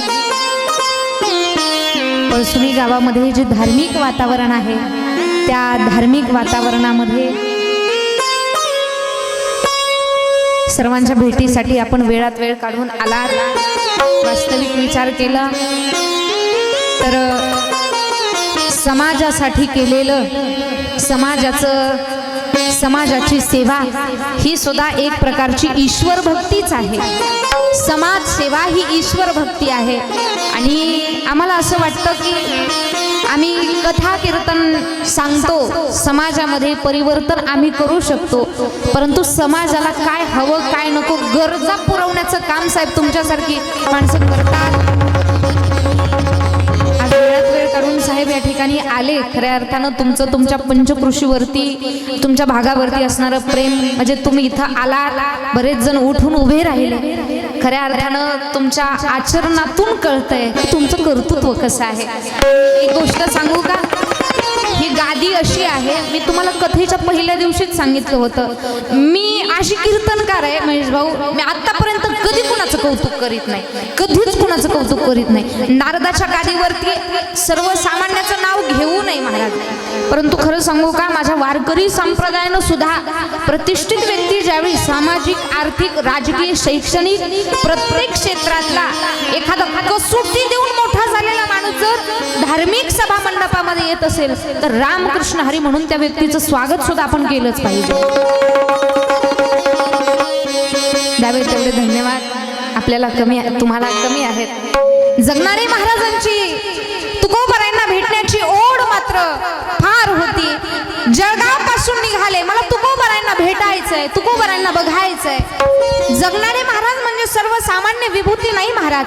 माझ्या तुकोबारायांचा गाथा जो समाजानं पाण्यामध्ये बुडवला होता, गाथ्यातली अक्षर पुसली गेली, गाथ्यातली पुसलेली अक्षर पुन्हा लिहिण्याचं काम श्री संत जगणारे महाराजांनी केलं. तेली समाजामध्ये जन्म झाला, तेली समाजामध्ये जन्म झाला, परंतु तेली समाजामध्ये जन्म होऊन सुद्धा माझ्या तुकोबारायांचे शब्द आहेत तसे संत जगणारे महाराजांनी आहेत तसे लिहिले. म्हणजे तुकोबारायांच्या वाणीतून आलेला एक एक शब्द जगणारे महाराजांचा कानपाठ होता, कानपाठ होता. तुकोबारायांना भेटण्याची इच्छा होती, तुकोबारायांचं भजन चालू होतं. देहू गावामध्ये संत जगणारे महाराज पोहोचले. तुकोबारायांच्या पायावरती दंडवत घातलं. तुकोबा, तुम्हाला भेटण्यासाठी मी आलेलो आहे, मला अनुग्रह द्या, मला अनुग्रह देऊन तृप्त करा. माझ्या जगद्गुरु तुकोबारायांनी संताजी जगणारेंना अनुग्रह दिला, त्यांच्या डोक्यावरती हात ठेवला आणि 14 टाळकऱ्यांमध्ये संत जगणारे महाराज सामील झाले महाराज. पण ज्यावेळी कीर्तन संपलं, माझ्या तुकोबारायांचं कीर्तन संपलं आणि संत जगणारे महाराजांनी तुकोबारायांकडे एक मागणं मागितलं. मागणं, श्री संत जगणारे महाराज माझ्या तुकोबारायांकडे मागणं मागतात. तुकोबा, ज्यावेळी मी जाईल, ज्यावेळी मी मरेल, माझ्या अंत्यविधीला शेवटची माती टाकण्यासाठी तुम्ही कुठे असले तरी तुम्हाला यावंच लागेल. जगणारे महाराजांचं मागणं होतं तुकोबारायांना. परंतु जगणारे महाराज जाण्याच्या अगोदर माझ्या तुकोबारायांचं वैकुंठ गमन झालं. ते वैकुंठ गमन आपण इथे करणार आहोत. पण ज्यावेळी माझे तुकोबाराय वैकुंठाला गेले, बरेच जण म्हणतात तुकोबाराय दोनदा वैकुंठावरून आले, पण तुकोबाराय दोनदा नाही तर 3दा वैकुंठावरून आले. माझे तुकोबाराय एकदा निळोबारायांसाठी वैकुंठावरून पुन्हा खाली आले. निळोबारायांना गुरु उपदेश केला निळोबारायांना. आणि माझा वारकरी संप्रदाय तर एवढा श्रीमंत आहे, निळोबारायांच्या नंतर कुणाचं एक अक्षर सुद्धा वारकरी संप्रदायानं स्वीकारलं नाही महाराज. निळोबाराया तुकोबारायांचे शिष्य, त्यांना अनुग्रह देण्यासाठी माझे तुकोबाराय वैकुंठावरून आले. दुसऱ्यांदा आले. आपली मुलगी भागीरथी, ज्यावेळी भागीरथीनं धावा केला, बाबा कुठे आहात, तुम्हाला माझ्यासाठी यावंच लागेल. आपल्या मुलीसाठी माझे तुकोबाराय वैकुंठावरून आले. आणि ज्यावेळी संत जगणारे महाराजांनी स्वतःचा देह ठेवला, लक्षपूर्वक आहे का, संत जगणारे महाराजांनी स्वतःचा देह ठेवला. अंत्ययात्रा निघाली जगणारे महाराजांची. आणि जगणारे महाराजांना खड्डा घेऊन पुरण्यात आलं. त्यावेळी किती वाळू टाकली ना तरी जगणारे महाराजांचं तोंड हे वरतीच राहत होतं. त्यांच्या तोंडावरती ट्रॅक्टर भर वाळू टाकली, परंतु त्यांचं तोंड असं वरतीच येत होतं. वैकुंठामध्ये पंढरीश पांडुरंग परमात्म्याला चिंता पडली. तुकोबारायांच्या संगतीत वाढलेले संताजी, गाथा पुन्हा लिहिण्याचं काम संताजींनी केलंय. आणि असा महान संत, त्याचा अंत्यविधी जर व्यवस्थित झाला नाही तर माझ्या देवपणाला शोभा राहणार नाही, माझी मनापासून भक्ती कुणी करणार नाही. साक्षात विटेवरचे भगवान पंढरीश पांडुरंग परमात्मा वैकुंठामध्ये माझ्या तुकोबारायांच्या जवळ गेले आणि तुकोबारायांना सांगितलं, तुकोबा संत जगनाडे महाराजांनी आपला देह ठेवलाय आणि शेवटची माती द्यायला तुम्हाला जावंच लागेल. माझ्या तुकोबारायांनी वैकुंठातली माती उचलली, मुखातून शब्द बाहेर पडले, आम्हा वैकुंठाहुनी येणे एका तेली या कारणी. वैकुंठावरून माझ्या तुकोबारायांनी माती आणली, वाळू आणली. वैकुंठावरून आले संत जगनाडे महाराजांच्या मुखारविंदावरती ती वाळू टाकली आणि जगनाडे महाराजांचा देह हा ब्रह्मांडामध्ये विलीन झाला. माईबाप, ब्रह्मांडामध्ये विलीन झाला. ही संत महात्म्यांची ताकद आहे. माझे तुकोबाराय तीनदा वैकुंठावरून आले. एका एकावरती संतांनी कृपा करावी. एक सांगू, तुम्ही संतांचं नाव जरी घेतलं तरी तुमच्या आयुष्याचं कोट कल्याण आहे. साहेब 1996-1997 मध्ये संत तुकाराम नावाचा चित्रपट प्रदर्शित झाला होता. यूट्यूबला आहे तो. म्हणजे पुणेकरांनी तो चित्रपट 365 दिवस बॅनरवरून उतरूच दिला नाही. प्रचंड गाजला तो चित्रपट, प्रचंड गाजला. पण त्या संत तुकाराम नावाच्या चित्रपटामध्ये तुकाराम महाराजांची भूमिका ज्यांनी साकारली होती त्यांचं नाव होतं विष्णुपंत पागनीस. मुलाखत यूट्यूबला आहे. चांगलं कधी मोबाईलमध्ये बघत जा महाराज तुम्ही. मोबाईलमध्ये सगळं आहे पण आम्ही चांगलं कधीच बघणार नाही. लेकरांच्या हातात मोबाईल द्यायचा आणि ते लावणार आहा टमाटर असं काहीतरी लावून देणार. का तर आमचं लेकरू मोबाईल बघितल्याशिवाय जेवत नाही. जगनाडे ज्यावेळी विष्णुपंत पागनीसांनी तुकोबारायांची भूमिका साकारली, हुबेहूब तुकोबाराय साकारले त्यांनी, हुबेहूब. आणि त्यांच्यामुळे तो चित्रपट फार प्रदर्शित झाला. शूटिंगच्या दरम्यामध्ये एक प्रसंग घडला. शूटिंग चालू होती आणि विष्णुपंत पागनीसांना चहा पिण्याची इच्छा झाली. पण चहा पिण्यासाठी विष्णुपंतांनी तुकोबारायांचा पोशाख अंगावरती परिधान केलेला होता, विणा घातलेला होता, पोशाख घातलेला होता. बरं 2 मिनिट टपरीवरून चहा पिऊन यायचंय, मग पोशाख काढावा तरी कसा? तो पोशाख तसाच ठेवला आणि विष्णुपंत पागनीस टपरीवरती चहा घेण्यासाठी गेले. चहा घ्यायला गेले तर टपरीमध्ये गेल्याच्या नंतर चहा हातात घेतला. काका 4 निष्ठावान वारकरी आले आणि विष्णुपंत पागनीसांच्या पाया पडले. पाया पडल्याच्या नंतर विष्णुपंतांच्या हात त्या असा कप थरथर थरथर कापायला लागला. विष्णुपंतांच्या कप थरथर कापतोय तर त्या टपरीवाल्या मालकानं विचारलं, का हो विष्णुपंत? टपरी शेजारी होती त्याच्यामुळे शूटिंगच्या दरम्यान त्यांची ओळख झाली होती. विष्णुपंतांना विचारलं, का हो तुमच्या हातातला कप थरथर कापतोय, चहा पोळाला का तुम्हाला? चहा जास्त गरम आहे का? त्यावेळी विष्णुपंत म्हटले, नाही मला चहा पोळालाही नाही, चहा गरम नाही. मग सांडला का तुमच्या पायावरती? नाही सांडलाही नाही चहा माझ्या पायावरती. मग तुमचा हात असा थरथर का कापतोय? विष्णुपंत म्हटले, 20 वर्ष पत्रकार म्हणून काम केलं, कुणीच पाया पडलं नाही. तुकोबारायांचा पोशाख अंगावरती चढवला तर 4 निष्ठावान वारकरी पाया पडले.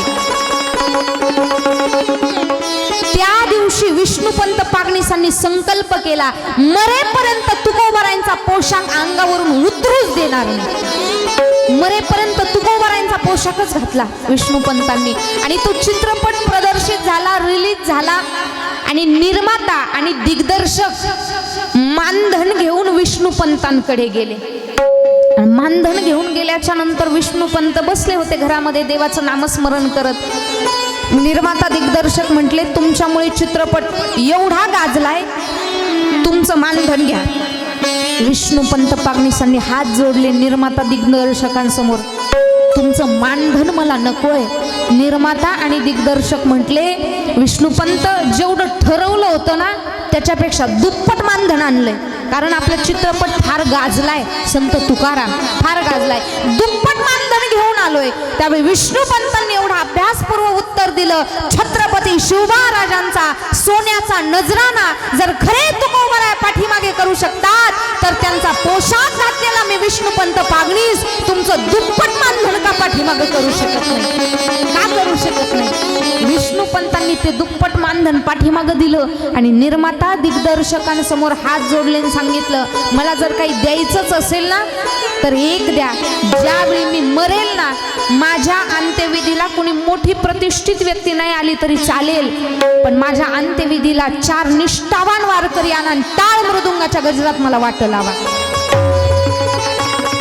आजही साता समुद्रा पार लंडन मध्ये माझ्या तुकोबारांची आरती होते साहेब. पण प्रत्येकाच्या घरामध्ये जो तुकोबारांचा फोटो आहे ना, तो खरे तुकोबारांचा फोटो नाही, तो फोटो विष्णुपंत पागनीसांचा आहे. मला या दृष्टांतातून सिद्धांत एवढाच पटवून द्यायचा आहे, पत्रकार माणसानं फक्त तुकाराम म्हणून काम केलं, फक्त तुकाराम म्हणून काम केलं. आज महाराष्ट्रामध्ये नव्हे तर संपूर्ण जगभर तुकोबारायांच्या फोटोमध्ये विष्णुपंत पागनीसांची आरती होते.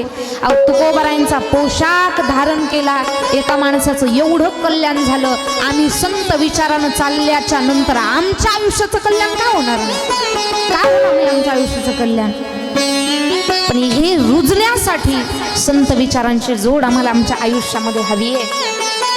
आणि ज्यावेळी संत विचार तुमच्या आयुष्यामध्ये येतील, लोकमान्य टिळक राजकारणीच होते साहेब, आणि लोकमान्य टिळक सद्गुरु जोग महाराजांसोबत एकदा पंढरीच्या वारीला गेले आणि पांडुरंगाच्या दारामध्ये सद्गुरु जोग महाराजांनी आपल्या कानाला हात लावले आणि देवाच्या दारामध्ये उड्या मारल्या. त्यावेळी लोकमान्य टिळकांनी जोग महाराजांना प्रश्न विचारला, तुम्ही देवाच्या दारात कान धरून उड्या का मारल्या? सद्गुरु जोग महाराजांनी सांगितलं, आम्ही देवाच्या दारामध्ये उड्या मारल्या. टिळक, तुम्ही सुद्धा पांडुरंगाच्या दारामध्ये उड्या मारा. टिळकांनी आपले दोन्ही कान धरले आणि पांडुरंगाच्या रावळामध्ये उड्या मारल्या. उड्या मारल्याच्या नंतर टिळकांनी सद्गुरु जोग महाराजांना प्रश्न विचारला, का हो तुम्ही मला उड्या का मारायला लावल्या, कान का धरायला लावले? त्यावेळी सद्गुरु जोग महाराजांनी लोकमान्य टिळकांना उपदेश केला, या दारामध्ये तुम्ही जर देवाची माफी मागितली, देवाचे कान धरले, तर देवासमोर स्वतःचे कान धरले, तर समाजामध्ये कुणासमोरच तुम्हाला हात पसरायची वेळ येणार नाही. ही ताकद पंढरीच्या रावळाची आहे. पंढरीश पांडुरंग परमात्म्याची. रामकृष्ण हरी. आपण आलात, आम्हाला अतिशय आनंद वाटला. एकदा जोरदार टाळी वाजवून साहेबांचं स्वागत करूया. अशा पद्धतीनं माझ्या तुकोबारायांच्या सानिध्यामध्ये एक एक एक एक एक एक व्यक्ती येत होती आणि त्या व्यक्तींच्या आयुष्याचं महाराज पोट कल्याण होत होतं. आता मात्र तुकोबारायांचा परमार्थ वैराग्य राग रसिक तुकोबाराया विचार करतात, परमार्थ भरपूर झाला. आवलीला म्हणतात, आवली परमार्थ भरपूर झाला, आता मला पांडुरंगाच्या भेटीची ओढ लागली. भेटी लागी जीवा लागली से आस. भेटी लागी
भेटीची ओढ लागलेली आहे.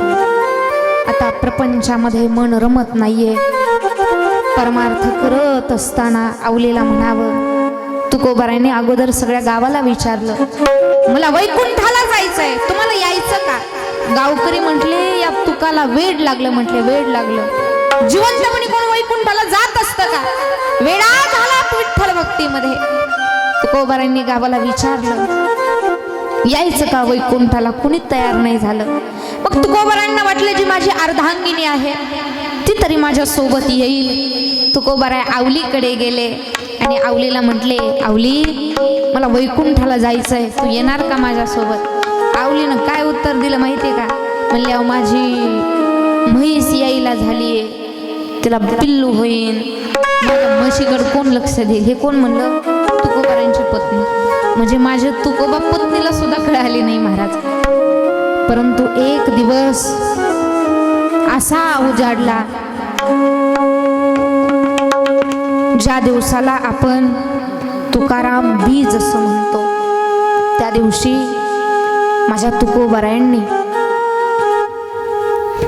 पांडुरंग पांडुरंग पांडुरंग म्हणत भगवंताचा गजर करत करत माझे तुकोबाराया वैकुंठाला एकटे निघाले.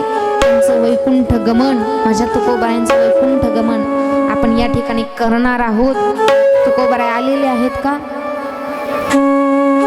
भगवान परमात्मा तुकोबारायांना घेण्यासाठी गरुड पाठवतात, गरुड. आणि त्या गरुडावरती बसून माझे तुकोबाराय वैकुंठाला निघतात. चला तुकाराम महाराज, जेवढे जेवढे पात्र आहेत तेवढे सगळ्यांनी इथं यायचे आहेत.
केंद्रातून गेले 6 दिवस झालं आम्ही एका संतांचं चरित्र श्रवण करतोय. थोडी फुलं द्या सगळ्यांना, आणि ज्यावेळी तुकोबरा वैकुंठाला निघतील ना त्यावेळी ज्यांच्यापर्यंत फुलं येतील त्यांनी हातानं पुष्पवृष्टी करायची. काकी तर तांदूळ पण ठेवलेले आहेत, जर जमलं तर काही ना तांदूळ पण द्या. थोडे फुलं सगळ्यांना द्या. गेली 6-7 दिवस ज्या प्रेमाची अनुभूती तुम्ही सर्वांनी आम्हाला दिली. कुठे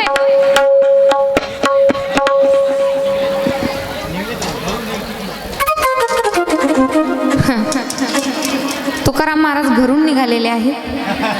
5 मिनिटं थांबा सगळे. बोला.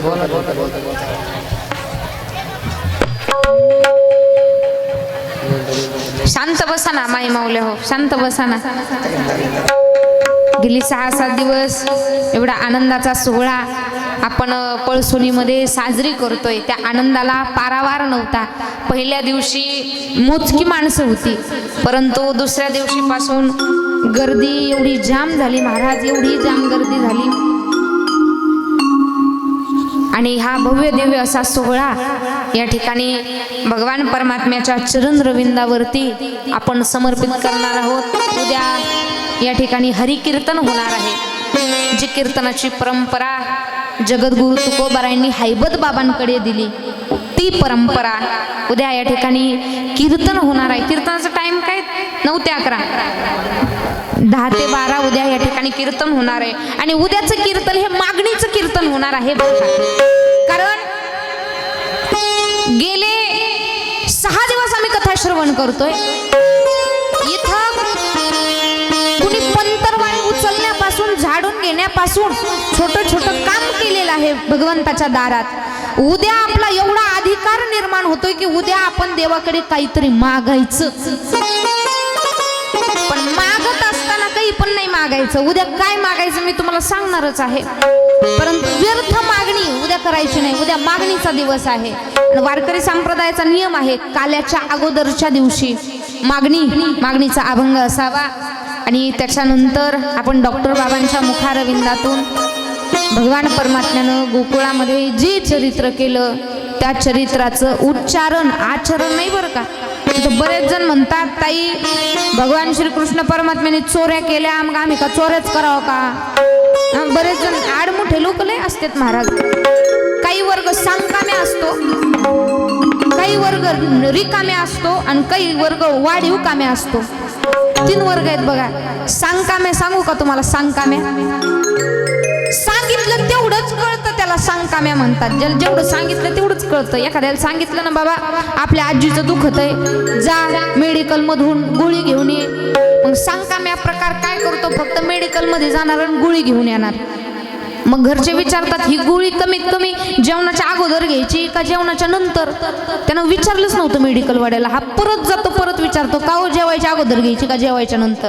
म्हणजे सांगितलं तेवढंच ऐकत. ते मेडिकलवाला म्हणतो जेवायच्या अगोदर, हा घरी येतो म्हणतो जेवायच्या अगोदर. दुधासोबत घ्यायची का पाण्यासोबत घ्यायची हे परत दुकानात जातं तेवढंच विचारून येतं. म्हणजे ज्याला पुढचं काहीच कळत नाही, सांगत तेवढंच कळतं त्याला सांगकाम्या म्हणतात. दुसरा प्रकार आहे रिकाम्या, म्हणजे त्याला सांगितलं की सारखा कंटाळा येतो. बाळा आपल्या आजीचं दुखत आहे, आपली आजी आजारी आहे, जा तेवढं मेडिकल मधून गोळी घेऊन ये. रिकाम्या प्रकार म्हणजे रिकामी माणसं असतात काही, ते म्हणतात मी गेलो असतो मेडिकल मध्ये पण मेडिकल उघडलं असेल का. म्हणजे जायचं तर नाही पण अनेक प्रश्न निर्माण करायचे. मी गेलो असतो मेडिकल मध्ये पण मेडिकल उघडलं असेल का. बरं आपल्या आजीचं दुखत आहे तीच गोळी असेल का मेडिकल मध्ये. मी गेलो असतो पण म्हणजे हा रिकाम्या प्रकार. सांगितलं ते सुद्धा काम करायचं नाही. आणि तिसरा वर्ग आहे वाढीव काम्या. सांगितलं त्याच्यापेक्षा दुसरं करायचं डबल वाढीव. एखाद्याला सांगितलं बाबा आजीचं दुखत आहे जा गोळी घेऊन ये, हा दुकानात जातो काका गोळी घेतो, सोबत येताना एक सुतळी बांबू गाडी सगळं घेऊन पाठीमागे येतो. गावकरी विचारतात का रे काय नाही. म्हणलं माझ्या आजीचं दुखत आहे, तिला गोळी लागत येईल, यदा कदाचित जर तिला काही झालं तर मला परत माघारी यावं लागेल म्हणून सगळं वाढीव कामाचा प्रकार आहे महाराज. परंतु यातला एकही प्रकार अंतःकरणामध्ये न धरता भगवान परमात्म्याची भक्ती करायची. बरं ताई, आम्ही निस्वार्थपणे भगवान परमात्म्याची भक्ती करू, पण भगवंताची भक्ती केल्याच्या नंतर त्यामध्ये आम्हाला फलश्रुती काय प्राप्त होणार? महाराज, अनन्या चिंतयन्तो माम ये जना पर्युपासते तेषां नित्याभियुक्तानां योगक्षेमं वहाम्यहम. तुम्ही भगवान परमात्म्याचं भजन केलं, भगवान परमात्म्याचं पूजन केलं, तर भगवान परमात्मा सदैव तुमच्या पाठीशी. मग किती विघ्न, किती तुमच्या आयुष्यात संकट येऊ द्या. तीन बाण के धारी, तीन बाण के धारी, तीन बाण चलाओ ना, मुश्किल में है दास तेरा जल्दी आओ ना.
थोडं थोडं दुभंग असं तुकोबरायांचा वैकुंठ सोहळा या ठिकाणी तुकोबराय वाजत गाजत गावातून वैकुंठाला निघालेले आहेत. कशा पद्धतीने सगळ्यांनी भजन करायचं.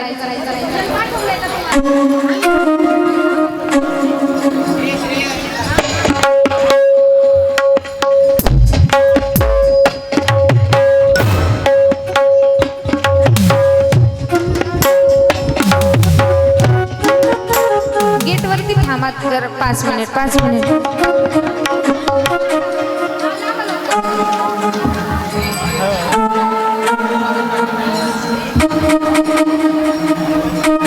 माझ्या तुकोबरायांचा वैकुंठ गमन सोहळा आपण या ठिकाणी करतोय. सगळ्यांनी मोठ्या प्रेमानं मोठ्या श्रद्धायुक्त अंतकरणानं तुकोबरायांचं स्वागत करायचं आहे.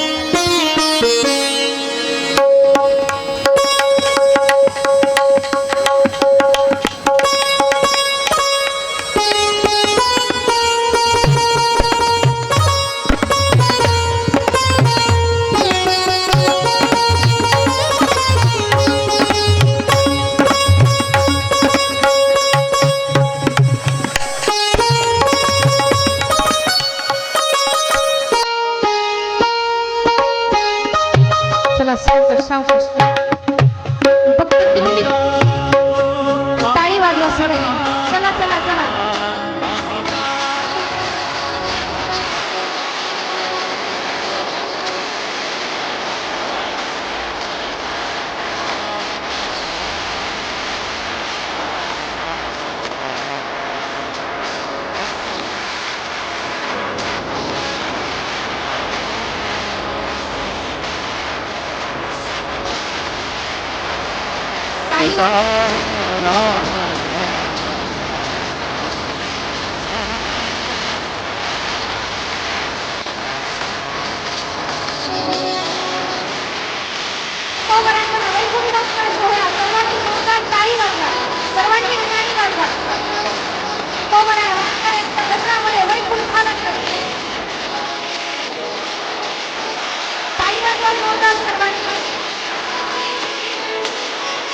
तुकाराम महाराज थोडं पुढे या ना. तुकाराम महाराजांना पुढे घ्या.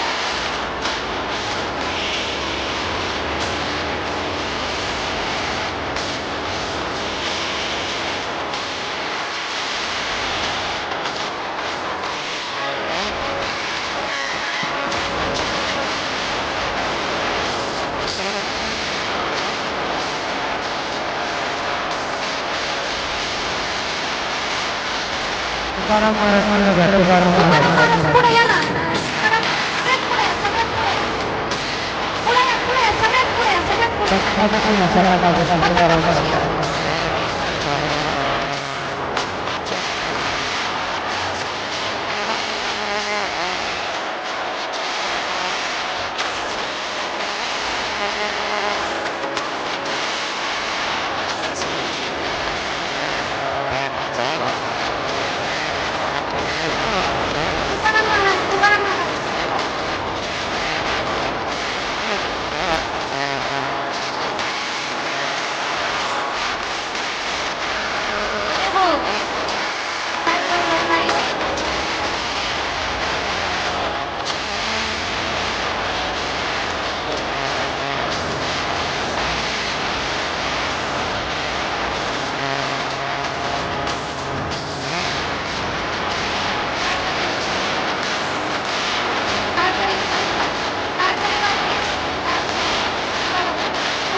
सगळ्यांना उपदेश करतात आणि वैकुंठाला जातो परंतु परमार्थ करण्याचे जीवन नाही.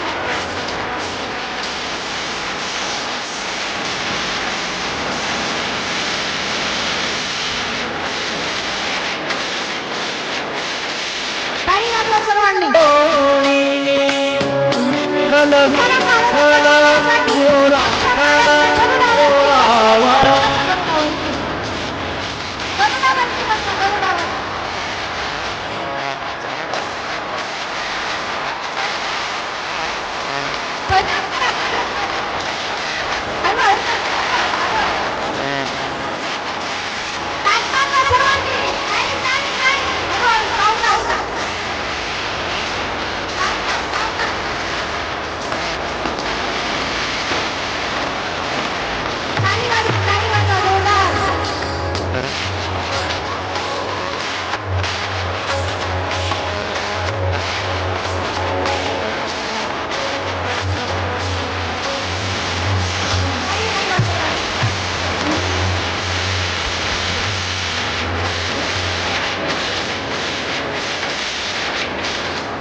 तुकाराम महाराजांसाठी एकदा जोरदार टाळी वाजवा. परत मंडपात घेऊन ये तुकाराम महाराजांना.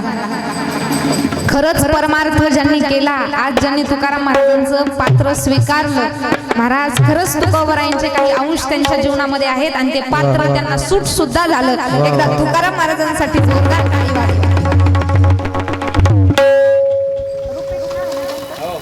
रुपेश काका, तुकाराम महाराज होऊन कसं वाटतंय तुम्हाला तुकाराम महाराज होऊन? रुकेश काका तुम्हीच सांगा आता, तुकाराम महाराज होऊन कसं वाटतंय? एकदा जोरदार टाळी वाजवा त्यांच्यासाठी. खरंच तुकोबर आहे तुम्ही आज दिसत आहात. हा बाकीचे खाली बसा वारकरी. आपलं तुकोबर आहे आज खरंच. दररोज ते अगोदर तुकाराम महाराजांचं पात्र करायला नको म्हणत होते, पण मला असं वाटतं पोशाख चढवल्याच्या नंतर अंतकरणामध्ये खरंच तुकाराम महाराज विराजित झाले. याच्या नंतर ज्यांनी सुंदर अशी झाकी आपल्याला 5-6 दिवस सजवली, त्यांचा आज जोगवा होणार आहे. तुकाराम महाराज इथं वरची खुर्चीवर येऊन बसा. 2 मिनिट बोला तुम्ही, कसं वाटतंय तुम्हाला सांगा. Hello hello hello hello hello. सर्वात माझं मी परम भाग्य समजतो, माझ्या आजी आजोबांनी या गावामध्ये आम्हाला आणलं आणि माझा जन्म या पडसुणी नगरीमध्ये झाला. मी खूप भाग्यवान समजतो. माझे आजी आजोबा कष्टातून आमचं परिवाराचं विश्व निर्माण केलं आणि मी लक्ष्मीबाईच्या पोटी जन्माला आलो. तुकाराम महाराजांची एक पत्नी त्यांना सोडून अगोदर गेल्या होत्या आणि जिजाऊ साहेब त्यांच्या दुसऱ्या पत्नी होत्या. तुकाराम महाराजांचं पात्र खरंच तुम्हाला शोभला. Same to same. माझं तसं आई नाव सांगते, माझं नाव पुरुषोत्तम आहे, पण त्या काळामध्ये माझं नाव रुकेश ठेवलं आहे. पण या काळामध्ये ऑनलाईन झालं तरी मला नाव लिहून द्यावं लागतं. आज ही एक शोकन. पण माझं एक स्वप्न होतं, मुळातच मला या हरिनामाचा छंद आहे. जीवनामध्ये व्यसन करायचं नाही हे माझ्या मुळात आलं, पण माझ्या मागे काही थोडासा अंश असल्यामुळे काही प्रमाण असेल. पण आमचे आता गुरुबंधू आहे, गुरुबंधूने सांगितलं का याच्या पुढे आपल्याला असं करायचं आहे. आज माझी 42 वर्ष वय आहे. मी माझ्या गुरुबंधूचं ऐकलं. माझ्या जीवनामध्ये मी एकच समजत आहो, मी श्रीमंत नाही होणार, पण ही पंढरी गेल्याशिवाय मी पांडुरंगाला एकच वचन मागितलं का माझं गाव पंढरी झालं पाहिजे. आणि खरंच माझ्या कांचनताईनी, माझ्या मुक्ताईनी, जनाईने, माझ्या पांडुरंगाने, रुक्माई आई साहेबांनी हा शब्द ऐकला आणि माझं पळसुनी गाव आणि मुर्दुनी गाव भाग्यवान गाव आहे. आणि आमच्या गावाचं वैकुंठ नाही, पंढरी झाली. आज मी तुमच्या चरणावर नतमस्तक होतो. बापू, व्यसन करू नका रे. आपल्या माय बापाला या पळसुनी मुर्दुनी दुखवू नका. या गावात दुकानं उद्या बंद झालं पाहिजे. माझी इच्छा नव्हती तुकाराम महाराज पद घ्या, मी तेवढा नाही. मी तुमच्या चरणाची पाय धुळाव. मी या गावात जन्म घेतला, मी भाग्यवान समजतो. पण याच्या पुढे सुद्धा तरुण वर्गाने या सत्कार्यासाठी, सत्कर्मासाठी गावामध्ये सहकार्य करा, पण गल्लीत हिंडू नका रे. अरे गल्लीमध्ये मुद्रा कामाचा नाही, तुमचा दिल्लीने मुद्रा